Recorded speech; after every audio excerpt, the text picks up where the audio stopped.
Hello and welcome to everybody who's joining us on what I hope is a dry and fairly sunny evening. It definitely is here, but I have a feeling around the UK it might not be like that everywhere. So welcome to our event this evening. This is the event that we're putting on around supporting each other through the emotional impact of bowel cancer. We've got a fabulous speaker coming up. But just before we dive into that and really get going with the brilliant stuff that Claire's got for us, there's the usual little bit of housekeeping for me to do. So do bear with me while I rattle through. So a couple of things that we really want you to join in with during the course of the event. Along the bottom of your screen, the toolbar on the screen, there's a little speech bubble, and that's one is labeled chat. So that function, if you haven't discovered it already, when you click on it, the chat window appears and you can move it around with your mouse or your keypad. We'd love it if you just use that to introduce yourself, say hi, tell us where you're from, and also just as the event is running, tell us what you are appreciating, whether or not there are, if there are problems, if all of a sudden the speaker disappears, let us know in the chat box. But also just sort of the things that you're learning, just use that to chat to each other. The comments in the chat box are visible to everybody, but they don't show on the recording. So we are recording tonight's webinar because we then pop it on our YouTube channel and send the link out to you, to yourselves to use to share, and also put make them available on our website. So any comments in the chat box don't appear on the video, so you don't need to worry about that. A couple along from the speech bubble chat box is one marked Q&A, and if you click on that, what pops up is the question and answer box, and that's where we'd really love you to pop any questions that you have for our speaker, Claire. I then, when we have the Q&A at the end, will ask those questions of Claire. Some of them we may respond to in writing if they are either questions that we can't answer or that we have a resource that we might want to signpost you to. But on the whole, we do our best to answer your questions live. I won't be reading out names, so they will be anonymous and nobody will know who's asking the question. I will just pose them to Claire. Please try and remember to put questions in the Q&A box and not the chat box, because I can't see them if they're in the chat box. I only pick them up when they're in the Q&A.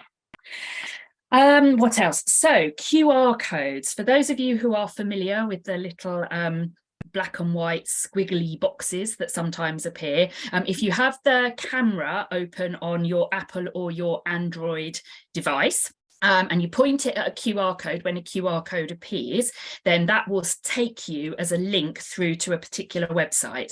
So any QR codes that pop up during either the slides or during one of the talks, and you want to do that, great. We will also be sending the link round. So if you're not either interested in doing that while we're delivering the session, or you just think, no, I can't cope with that, I just want to have it afterwards, we will be sending those links out. So don't worry, but for those of you who want to scan QR codes as you go, you're more than welcome. We do send an evaluation out after the event, because obviously we want to know what you thought of what we've put on, but also we want to know what really worked well for you and what we could do better, what we could improve next time. So you will get a link in the chat just as we come to the end of the session, and that will take you straight to the evaluation if you're one of those people that likes to do it there and then. And if not, you'll get it by email within a couple of days. And it's really important that you can complete the feedback for us, because we use that then to ask for funding to enable us to put these events on. So that's the talking from me. I've now got you to do some work. We love to know who's in our audience at our events. So on your screen, any minute now, a poll is going to appear, and you're going to be asked to tell us whereabouts in the UK or not you are joining us from. So it will be fabulous if everybody could answer that for us. And we'll give it a few moments.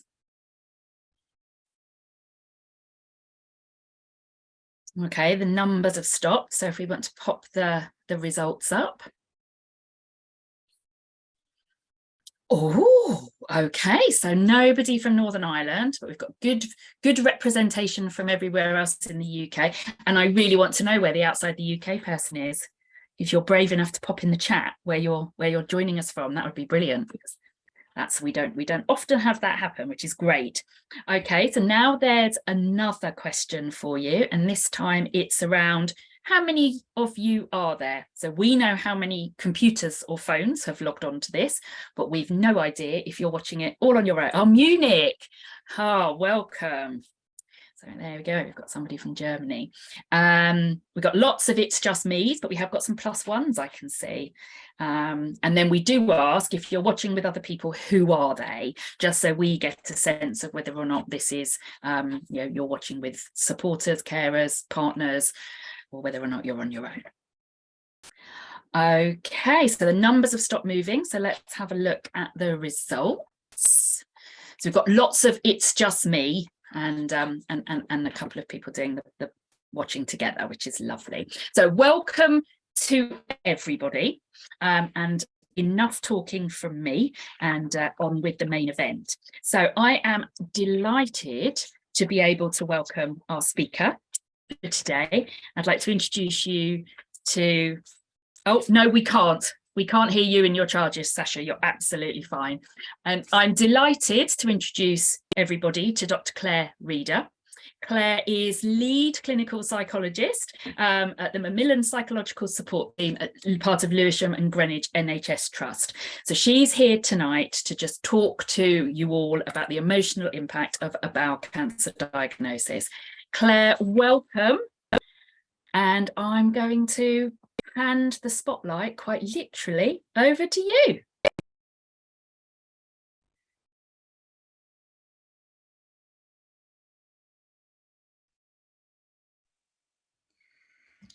Thank you so much for that introduction, and thank you so much for inviting me today. I'm really pleased to be here, and I love talking about this topic, and I'd be really keen to hear your questions and any comments at the end and any thoughts that you'd like to share. So thank you for having me. I'm going to start off by, thank you. So the focus of today's talk, which I think was in the advert for this talk, is about managing work and family life, how to support the patient and self-care for caregivers, and managing difficult conversations. These are big topics, all of them, and what I do know is that everybody's experience of going through a bowel cancer diagnosis and treatment is very different, and everybody's home situation is very different. So I thought about how might be best to approach this, and what I'm going to do is focus on 3 thoughts really, or suggestions or principles that I've really learned and found to be the most useful, that I hope might be helpful in helping you to think about how you might make changes to your work and family life relationships, and to take care of yourself and other people in your life through this, that work for you. So these are my 3 suggestions. Now let me see if I can change this. I don't seem to be able to move the slides on. Do you mind moving on? Thank you. Oh, back to the previous one. Maybe mine's just a bit slow. I will try and be a bit slower. So these are my 3 suggestions, which I'm going to explain what I mean in detail throughout this talk. The first is to be kind to yourself. The second is to work out what really matters to you. And the third is that listening is often enough. And these, I think, are true not only for people who have got a cancer diagnosis or have finished treatment themselves, but they're just as true for loved ones, carers, family members who might be going along with the process alongside the patient. Yeah, it's not moving. So do you mind moving on to the next slide, please?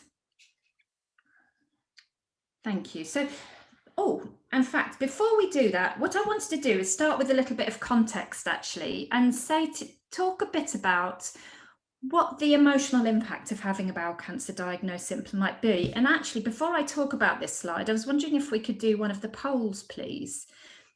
And the first question that I wanted to ask everybody is, let's see, have you experienced overwhelming emotions since you or the person that you care about has had a diagnosis? Has there been a time when you've experienced emotions that have felt overwhelming? And I'll just give a moment.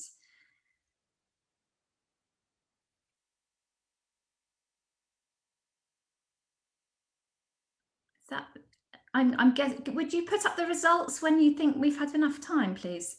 Yes, I'm actually relieved to see that, because that's what I was absolutely expecting. It's so normal to feel very overwhelmed at times. And I can see that almost everyone has felt like that. Not everyone, and that's fine too. Not everybody does feel overwhelmingly emotional, and that there is no right or wrong way to experience this. But it's interesting, isn't it, that it is a common experience. The second question I wanted to ask you is, have there been times when you felt that you're not coping since you've, or your loved one has had a diagnosis?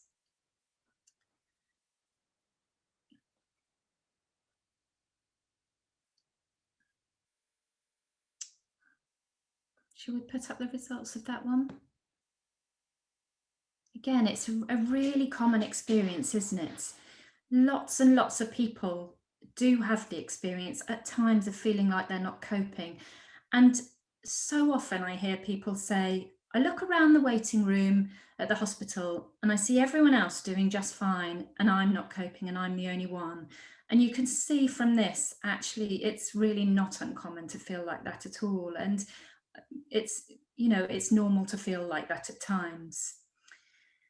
Thank you. So, in this context, I wanted to say that actually it's normal to feel emotional at times following a cancer diagnosis, especially at times of transition. So, times when something big has changed. So, when you first got a diagnosis, when you might have a change in your treatment or something is difficult, when you get to the end of treatment, for example, when you might have a change in your circumstance, it's often those times that there's a real emotional turmoil. But throughout the process, even beyond the end of treatment, often there are a whole range of emotions, from feeling stressed, angry, worried, sad about the loss of change of all the things that have your expectations for the future, for example, perhaps the loss of who you feel you are, loss of parts of your body.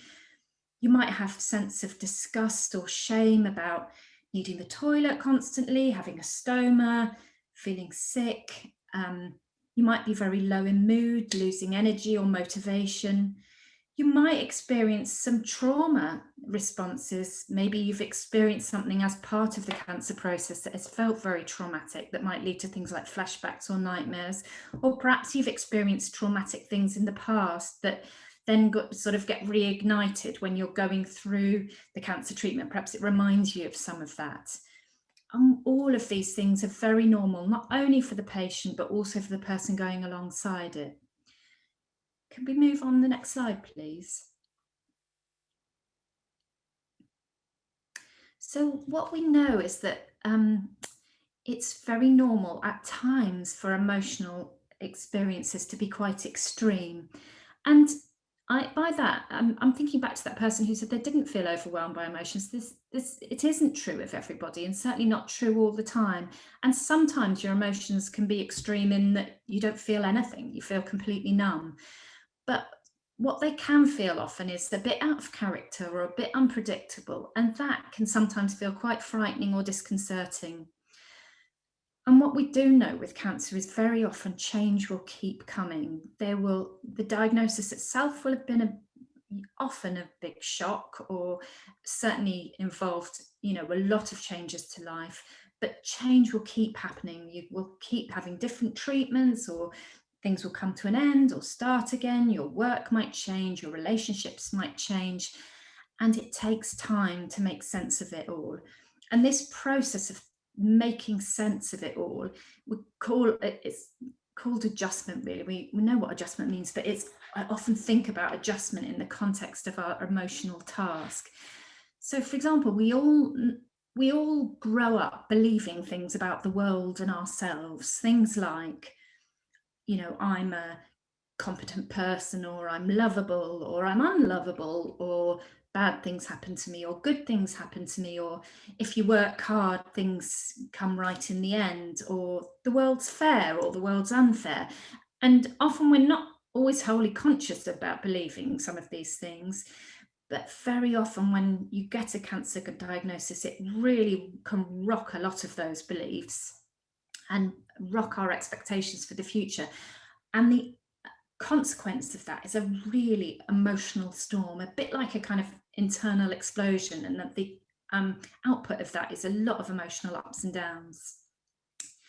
Moving on to the next slide, please. So how do we adjust? Well, I think one of the things that shows that you are really adjusting well is when things are changing. So you might initially be shocked and stressed and be in disbelief or denial. Often then comes a lot of distress and worry and anger and guilt and shame and sadness and all this kind of mix of emotions. And over time, as you begin to make sense of all that's happening to you, fit all this new information into the way you look at the world and your understanding of what the future looks like, often with a lot of questions and questioning yourself, then gradually the emotions might settle down. Something else might happen, the emotions come back up again, they might settle, and so on. Just moving on to the next slide, please. So what this can feel like sometimes is that we're in this state of flux. And actually, one of the things that we know is really healthy is when you move between feeling sad and a sense of loss or worry, and that where your emotions might be, quite strong, or you're feeling really miserable, or you're not necessarily feeling in control of things. You may feel a bit like you're not coping, or maybe you're numb and not really feeling anything at all, and then shifting to another position where you're thinking, oh, okay, maybe I can do this. And actually, there are some changes here that I'm actually enjoying the extra time with my family. Or maybe, I'm managing to adjust. I'm not the same parent I was, but I'm finding a new way through. And that shifting between these positions is really healthy and shows that you're able to be flexible and both acknowledge the difficult emotions, but also be able to find a way to move on.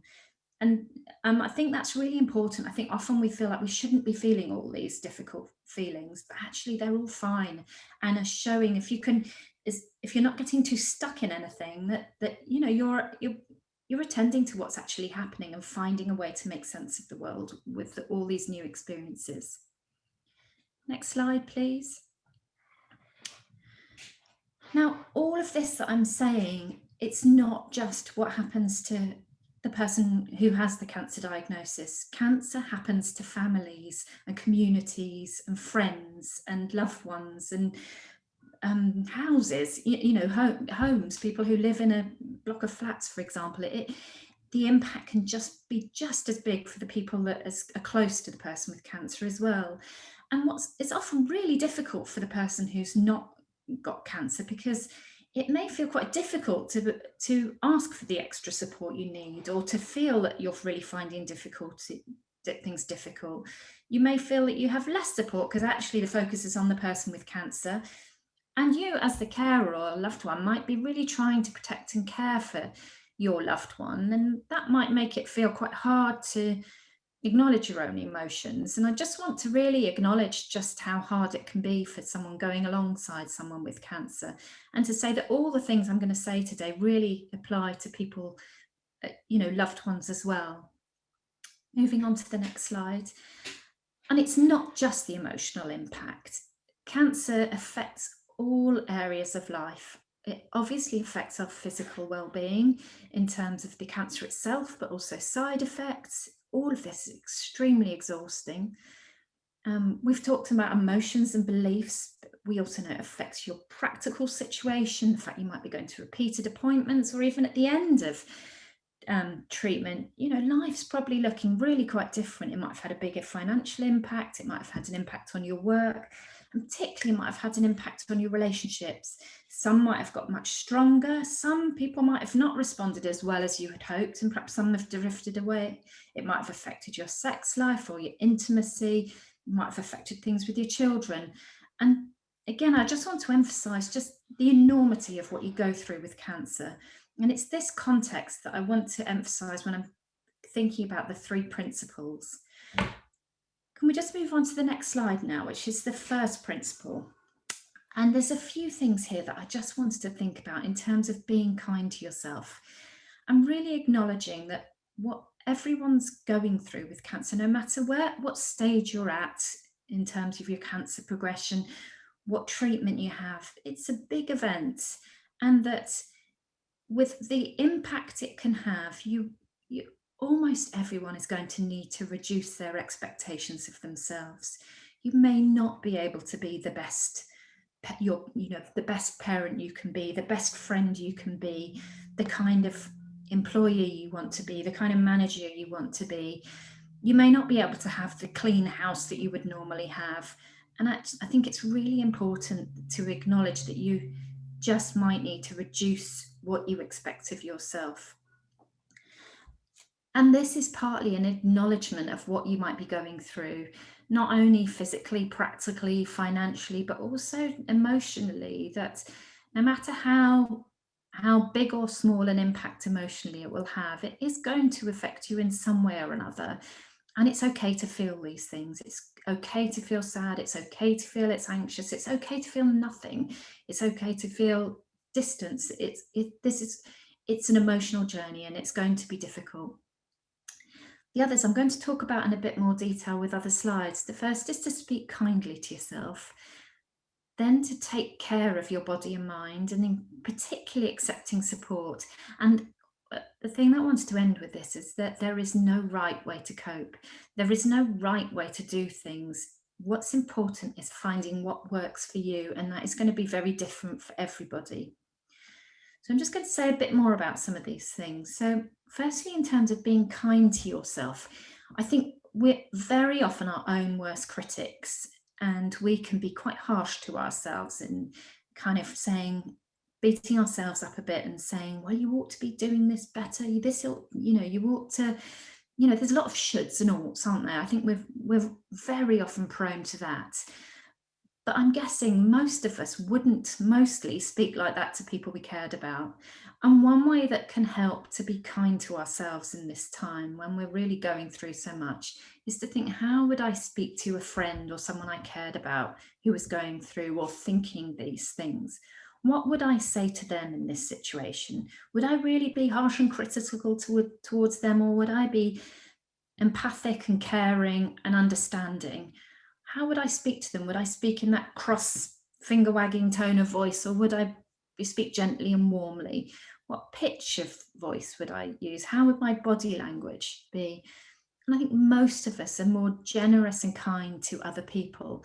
And actually we do that because it's important, and it helps people, and it helps us too in the way we speak to ourselves.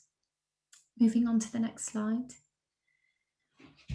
Another thing that's really important is, in thinking about taking care of yourself, is to find some kind of new routine. It's likely that life has been very disrupted. You may have numerous medical appointments. You may find yourself with a lot of time on your hands. You may find yourself feeling exhausted or unable to do the things that you were previously doing. But finding some kind of routine can be really helpful in giving yourself some structure and having something that keeps you going through the day. And this is a really helpful model to help you in thinking about how to structure your time and think about your routine. And that is that in every day to include something in relation to each of these four things. Base, B for body. So in your day, make sure you are including something to nourish your body in some way. That might be doing some exercise, some rest, making sure that you're well nourished, something comforting, something that takes care of your body.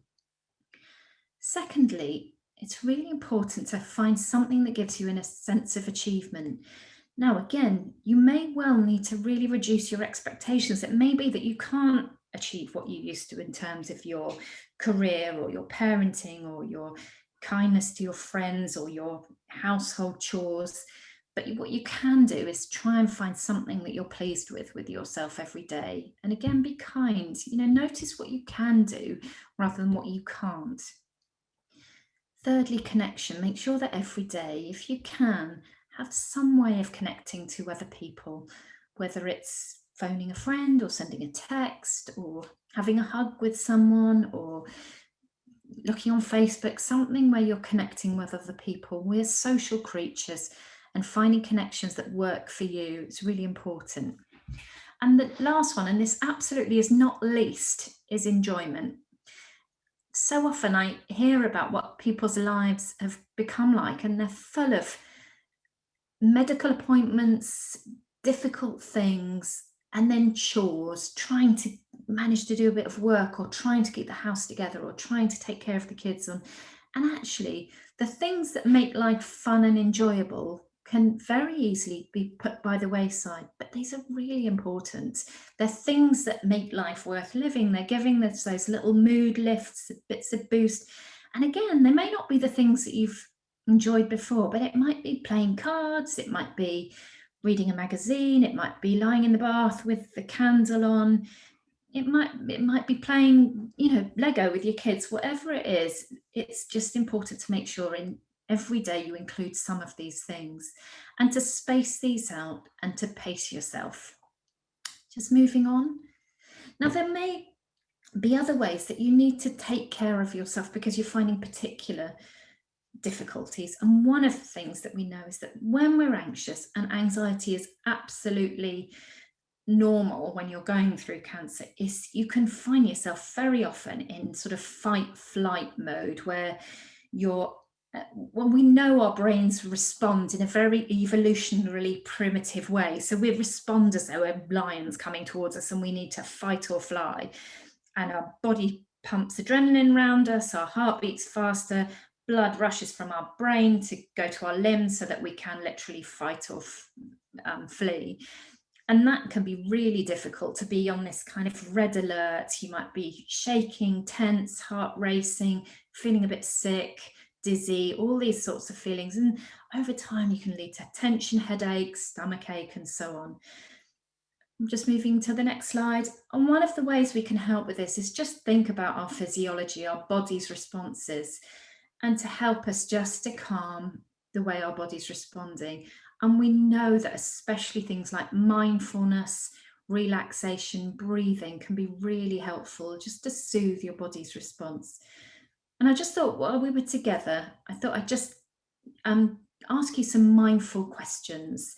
So if you'd like to, just take a moment now just to notice how you feel.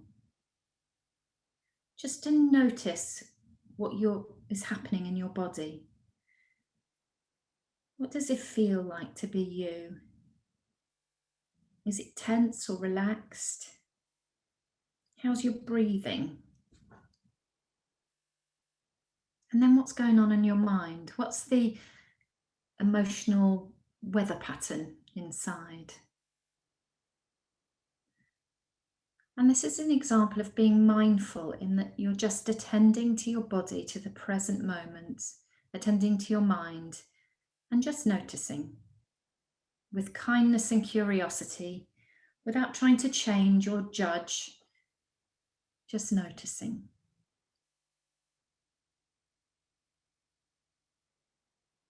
There's lots and lots of mindfulness websites and books and breathing and relaxation. I'm very happy to give people some resources at the end if that would be helpful, but mindfulness in particular is a really evidence-based way that we know really helps your well-being.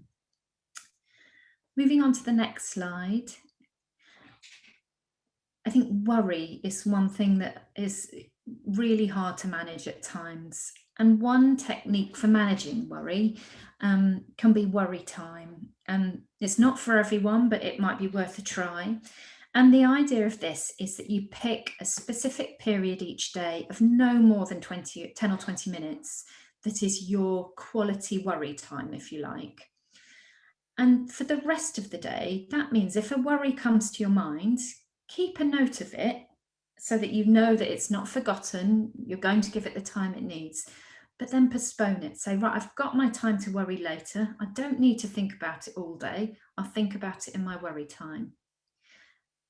Shut the book. And then at your worry time, and often this is, you don't want it to be too late where you're getting very tired, or where there's nothing happening afterwards, because you need to have a time that you can be sure you can stop. But make sure you've got an allocated place you can sit, have a notebook where you can be uninterrupted and really have quality time with yourself.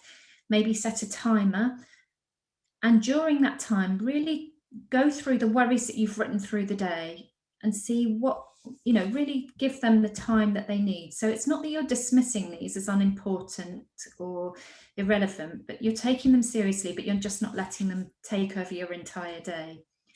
And when your time comes up, stop. And which might mean you need to plan to do something else to really take your mind off it. So maybe 5 o'clock, that's often people say that, do it for 20 minutes, then go and make tea, something like that. It's worth a try. It's not for everyone. And in fact, coping, there are so many ways of coping. And what matters is that it works for you. It doesn't matter that your partner thinks it's rubbish or that it just doesn't work for anyone else. If it works for you, that is really good. And if you can have a number of different coping strategies that you use at different times, all the better. Now, we all know that there are some things that are less healthy and some things that are more healthy. Now, again, be kind to yourself. Maybe a glass of wine is just the thing sometimes, but just noticing, let's up the healthy ones, maybe de-emphasize the unhealthy ones. But again, be kind to yourself. All of, we all know about having a healthy balance, but things like support, connecting, talking to others, expressing, having fun, having a laugh, doing chores, being involved in something that you're really enjoying, being in nature, all these things are really helpful coping strategies. Just moving on. What I wanted to finish with in terms of just the coping, one of the things I think that can very often happen when you've been someone that maybe is used to coping well, cancers can be such a shock that maybe your normal coping strategies aren't as effective as you thought. And there will be times when it's not possible to feel that you're coping all the time and things go a bit awry. And I think that sometimes that can affect your sense of who you are. Now, I've said here, you can still be strong, Anne, but you could just as well put in, you can still be kind, or you can still be competent, or you can still be me, and all these things. It's fine at times to also accept support, especially, and if you're someone that likes to be independent, that might be a bit of a change for you, but it's okay. You can still be strong and cope and cry at times, feel that you're not coping, ask for help, lose your temper, whatever it might be, rest and do less. But I guess noticing what your mind is telling you, oh, but you shouldn't do that. Is that really the case, or is it okay? I think one thing that can really help with this is think about someone that you admire. And that might be someone you know in your life. I'll tell you the person I often think about for some strange reason, don't tell me why, but I think about Nelson Mandela. I think to myself, he's a sort of epitome of strength in my mind. And I think to myself, well, would he, are there times, do you think, when he's cried and screamed and shouted? Yeah, probably there is. And yet I don't feel that takes away the essence of his strength. And I think we all need to be, again, kind to ourselves and acknowledging that there are going to be times when things don't quite work so well, and that doesn't change who we are. Just moving on. This idea of change in identity brings me to my second principle. What we all kind of grow up with beliefs about ourselves and how the world is. As I mentioned this earlier, I'm the strong one, I'm the one that people go to for care, I'm unlucky, I'm a hard worker, and things about the world. And one of the things that can happen when you go through cancer is it can really affect the way you see yourself and affect your sense of who you are and what the world is like, I suppose. I think one of the things that I think we often believe without really consciously thinking this or logically thinking is that life's fair and that cancer can feel incredibly unfair. And this challenge to your fundamental beliefs can be really difficult. And one of the things that we know is that holding on to your values and what really matters most to you can help you to maintain your sense of yourself and your sense of purpose. And we know these things really help our well-being. So what do I mean by this? Just moving on to the next slide, please. I'm thinking about if you ask yourself these sorts of questions. Who and what is most important to me? Is it my kids or my friends or my colleagues or my dog or myself? Who is it that's most important? Who am I? What do I stand for? What matters to me? What roles do I have that are most important? What are the values that I most want to express in my life? And I'm going to give you some examples of values. But also, what are my red lines? What am I not prepared to compromise on? And they may not be big things. It may be that I want to go out every day with all my makeup on. I want to make sure my house is always spotlessly clean. What really matters to me is that every day I spend 10 minutes with my child doing something that they want to do. What are my red lines? What is really important? Just moving on to the next slide. I thought with this in mind, I just wanted to give you a moment of reflection for yourself. And if you'd like to do this, just perhaps think to yourself, just now, what's your most important role? You might not be able to narrow it down to one, but if you can, is it someone who takes care of themselves? Is it being a parent? Is it being a worker or a friend? What's your most important role?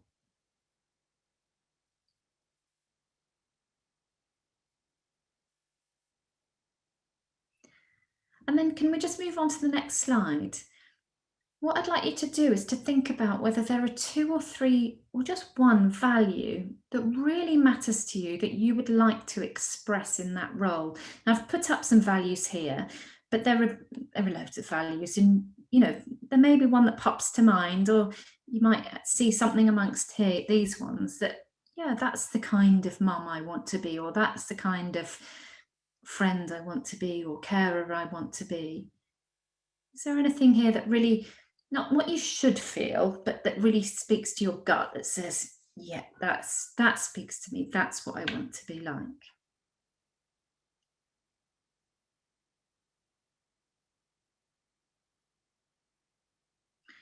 And now what I'd like you to do is just have a think whether there are just as 1 or 2 ways in which you might, in very small behavior changes, express that value in your daily life. And I'm going to give you an example because I think it can feel hard to do this. When I've done this in the past, I did this with colleagues a long time ago. And one of the things I discovered that was important to me was being adventurous. And I sat there, we were asked to, come up with some ideas about how I can do this. And I thought, oh God, what on earth can I do in daily life that's adventurous? Okay, maybe I could go on a holiday once in blue moon. I don't know. I just was really struggling to rack my brains. And then my colleagues chipped in and said, you can watch something on TV you've never seen before. You could take an unusual route to work. You could respond differently to a friend. You could read a book that you've never read before. You could take up a new hobby. And these are great examples because they're just small ways that on a daily basis, we can move towards our values and express who we are and what's important to us. I'm just going to give you a moment to have a think whether there's one really small thing that you could do in your daily life to express your value.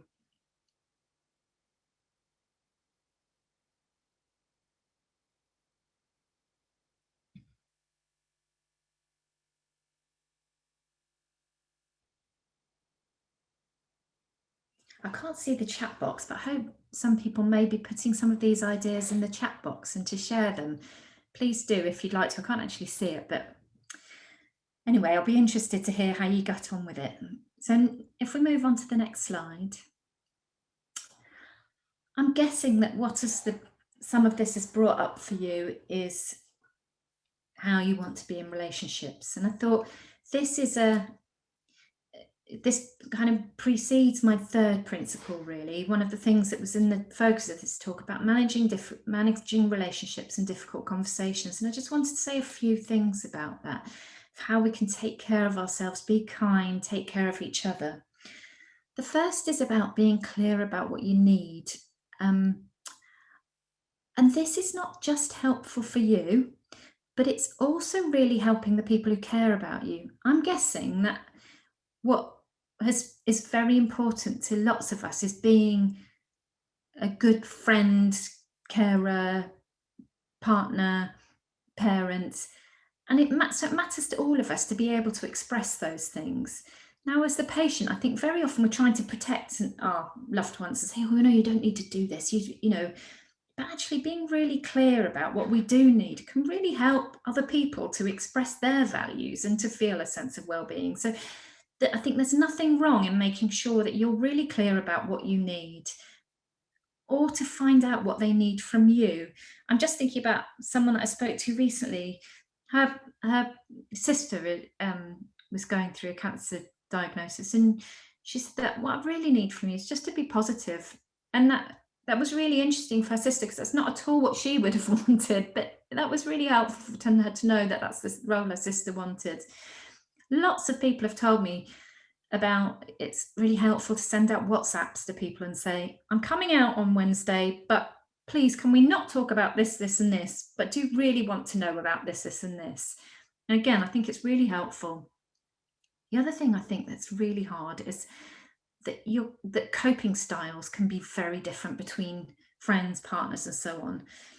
And that can sometimes be really jarring and difficult to manage. So one person's coping style might be to maintain positive. For the other person, that might be a nightmare when they want to acknowledge the difficult feelings they're having and, be able to talk about those.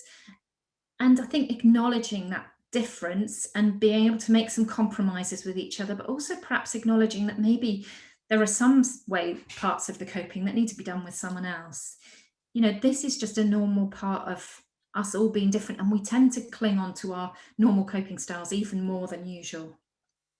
One thing that can be helpful is to avoid consequently giving advice that hasn't been asked for, or being endlessly positive. And again, unless someone's asked for that, because we all have our own way, and I think allowing someone to be the way they are is the most helpful thing. And whilst being positive can be really helpful at times, it's for some people it's not going to feel positive all the time, and it can feel quite invalidating if the difficult parts aren't able to be expressed. And this brings me to my last point on this slide about, if you can, talking about the painful or embarrassing bits, or the bits that feel shameful, about the stoma and the poo, or the sex and the dying, or anything that might be really difficult and painful or embarrassing. If you can talk about those things, it can be really helpful. So this brings me to my third principle, which is on the next slide, about listening is often enough. And this was in the context of thinking about having difficult conversations. And I think this is really important and difficult, actually, is to just listen.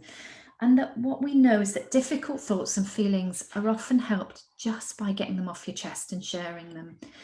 And the thing that happens if you don't is that sometimes it can be really lonely to manage them on your own. Now, consequently, hearing about them and listening to them, it doesn't mean that you're going to be able to make someone feel better. Some things are not fixable. Some things are not going to improve. And that's not necessarily the aim of being able to talk about them. It's just to be heard. And I think acknowledging to yourself as the listener, I might not be able to do anything about this. And the aim is not for me to improve their mood. It's just to listen. Because not only are you may not be able to not make them feel better, but you are unlikely to make things worse. People probably are thinking more than they'll ever tell you, and you're not likely to put thoughts into people's heads. We know that that's the case, but actually feeling heard and understood usually helps a great deal. Again, you don't have to fix or solve things, just listen. So how do we do that? Moving on to the next slide. Well, we need to listen actively, and by that I mean really show you're listening. And that might be by eye contact, looking at someone, putting your body towards them, not being on your phone, asking questions to make sure that you really understand properly, to show that you're interested, that you want to know more. Sometimes repeating back something that someone said or using their own words, like, yeah, I hear you're terrified, or, maybe I do, feel rubbish. It really shows you're really listening. And sometimes it means that you're really getting to the nub of what they mean rather than putting your interpretation on. But if you're not sure, check you understand. You can say, look, can I just check I've understood this right? Am I right in thinking that? Have I understood this right? And you can even summarize what someone says very gently. Say, I can hear what you're saying is that you're just feeling rubbish today, or what's been on your mind is just how worried you are about the cancer coming back. And I can hear that's really upsetting for you. I can understand that. And the other thing is to find the bits that make sense to you, even if you don't agree, or you don't feel it, or you don't think this is a good way to cope. This isn't the time to express it. It's just to show that you understand. And that can be so helpful and important to someone. And you don't need to say that you don't agree. And you don't, by saying that makes sense to me, you're not necessarily even saying you are agreeing. You're just saying, yep, that makes sense. I can understand that. So moving on to the next slide. So some useful phrases. I just thought I'd put some ideas, because it can be really hard to know what to say. But just, I'm really sorry this is feeling so awful. Or, yeah, that sounds tough. I get that. I understand that you're feeling angry or fed up with them, or, yeah, that makes sense to me. Yeah. I think other people would feel like that in your shoes. I understand that things do feel like this at the moment. And if you can show that you think it's normal to feel like that, and that other people would feel like that, again, it's really reassuring to know that, what you're saying makes sense and it's okay. So moving on. But it can be really hard to hear this stuff. And it is okay to feel like that. And there might be times when you can't. And maybe being honest about that is really important.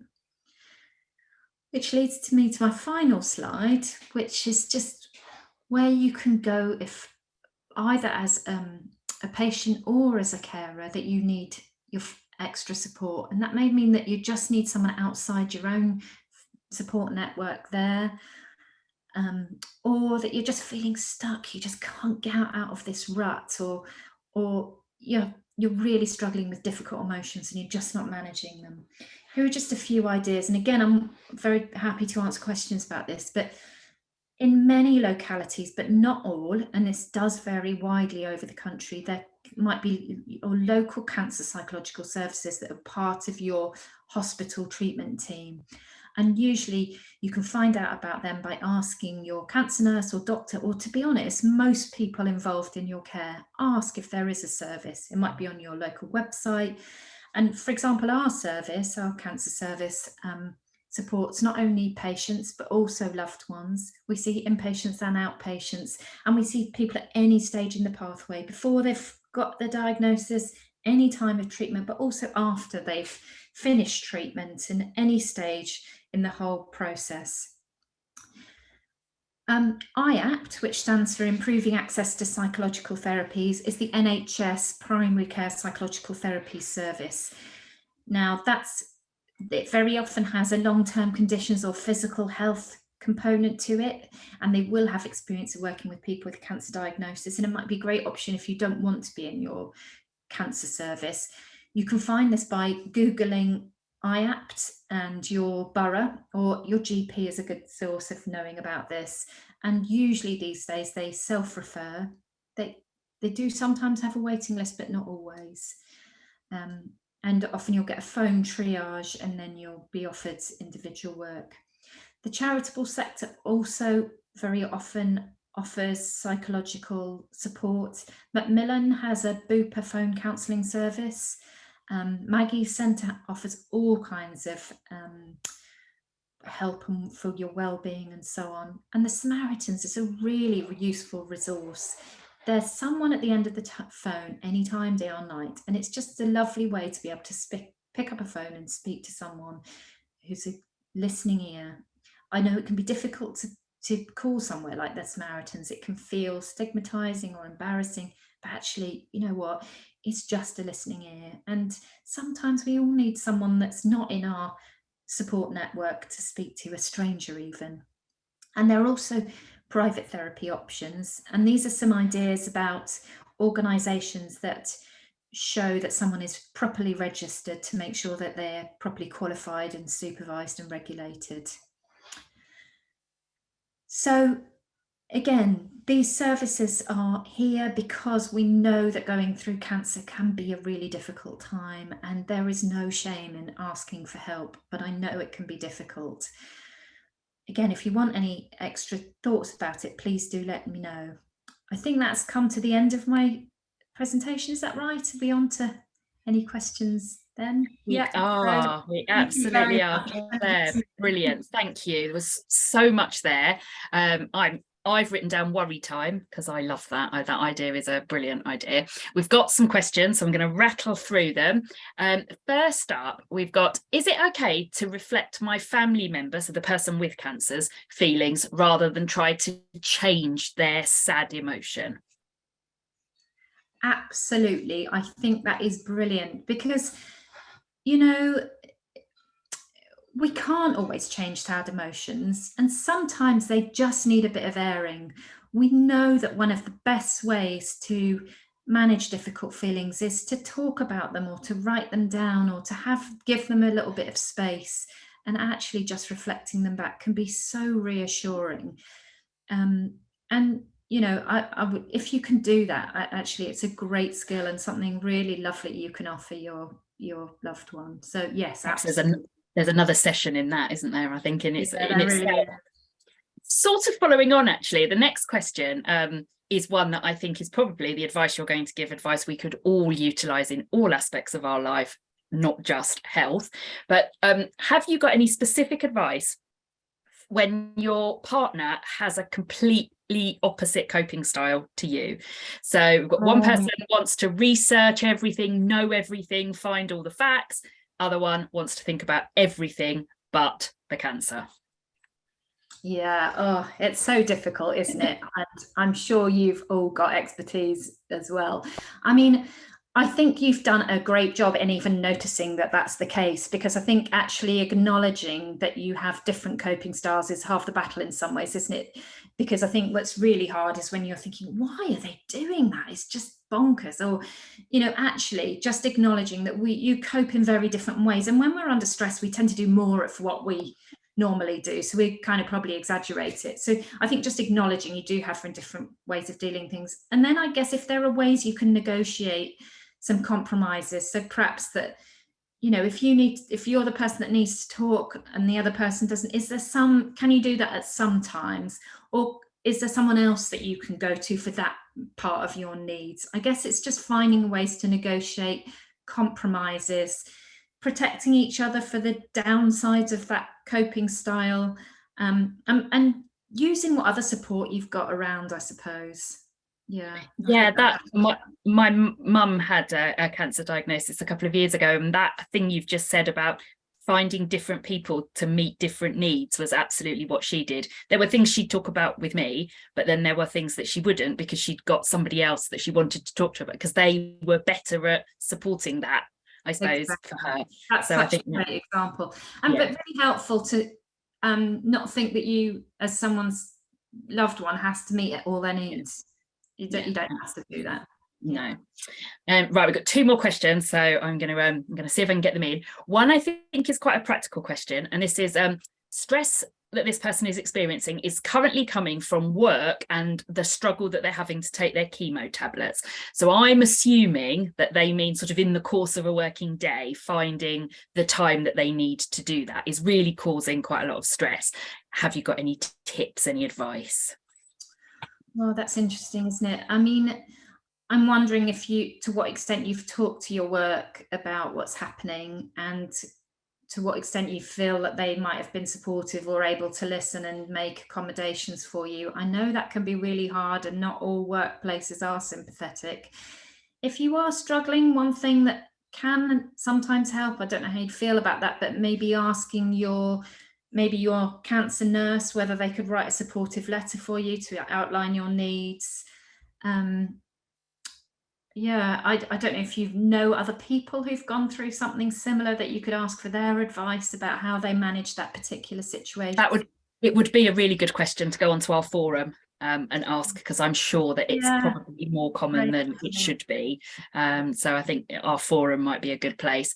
Our last question is a really interesting one, and again, I'm sure we could speak for ages, but we are tight for time. But this person says, I'm having difficulty moving on. I was diagnosed with stage 4 bowel cancer in 2017. I had recurrence in 2020, but I'm currently doing quite well, working 3 days a week. I want to move on and apply for a new job, but I just can't get past the fact that I've got stage 4 diagnosis, which, even though I'm doing great at the moment, has got a really poor prognosis. Oh, yeah, I'm sorry to hear that. It does sound really difficult. Oh, I wish I had an answer for you. I'm not sure I do. I mean, just to acknowledge how hard it is to manage those dilemmas and how hard it is to be able to find ways where the things just don't make sense in your mind. Again, I think giving yourself a little bit of time, acknowledging that how hard it is to make that decision, and perhaps, giving yourself a bit of space to be able to think about it. Again, the things about working out what really matters to you most, what's important to you, what are your red lines, I think those things can really help in that.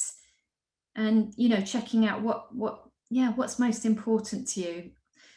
I don't know if it helps much, but yeah, I'm sure it does, and I wonder if some of the resource links that you put up would probably, talking to somebody else and just having the space and time to talk about it might help some of the pieces of the jigsaw fit into play. Talking is often the way we process it. Somehow putting it into words really helps. Yeah.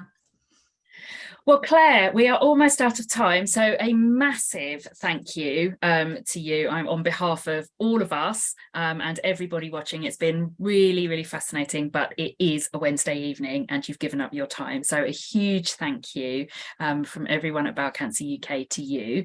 Just before everybody dashes off, we do just have a few slides where I'm just going to whiz through them really quickly, and they're just going to tell you a little bit about the different ways that Bowel Cancer UK can support you. So,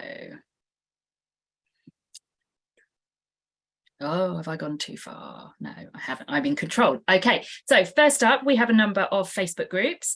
So if you're a Facebook user, we have a number of groups that you can join. You can find out the details on our website. At the moment, our groups currently cover living with stage 4, the separate group for caregivers, a group for patients on immunotherapy, and our new pelvic exenteration support group.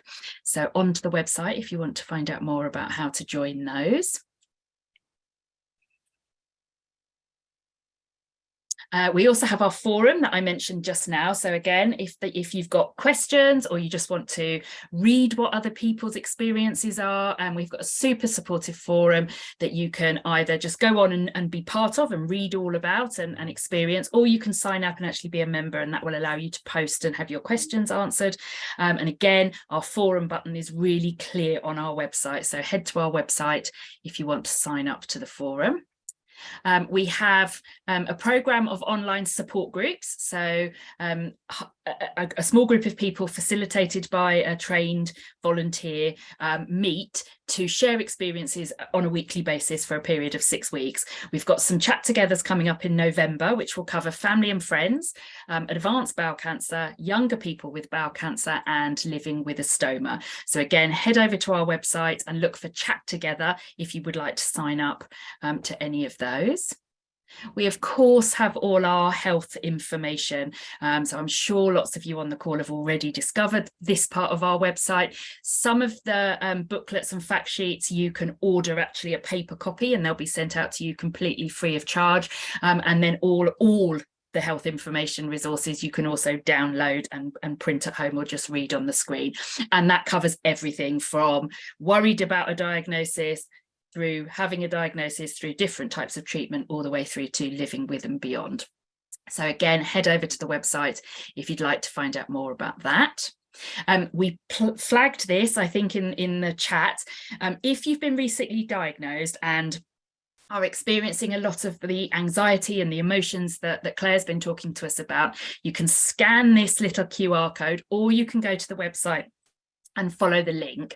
And on that, you'll just get to your mobile phone over the course of 5 days, a text message every day, and it will ask you a question about how you're feeling about your anxiety. And then it'll signpost you, maybe show you a video, maybe be an article to read, maybe a little task to, do just to see if you can manage those emotions. Lots of advice. It's completely free, and it's an excellent course. So again, head to the website if you'd like to know more about that. If you're in Wales, and we did have a couple of people joining us from Wales, if you'd like to find out more about what we specifically offer in Wales, separate section on our website, we have a range of all our services in Welsh, as well as a patient engagement group, which I think, that's usually the next slide. I clicked and it's not there, but there's also a group for patients who would like to have their voices heard in terms of improving the pathway in Wales. So head over to the website. And then we've just got a fundraiser. So we always do Grow a Beard for those of you who can, and to help us raise money in December. It's called Decembeard. So if you are a facial furniture fan, and you'd like to take part in that, head to the website, search for Decembeard, and then you can find all about how to take part. So we've done it, and I'm not sure, I'm a minute over time according to my watch. Just a huge thank you once again to Claire, a massive thank you to the behind the scenes Bowel Cancer UK team who've been running the slides and making sure that the chat box works and putting questions up and all the rest of it.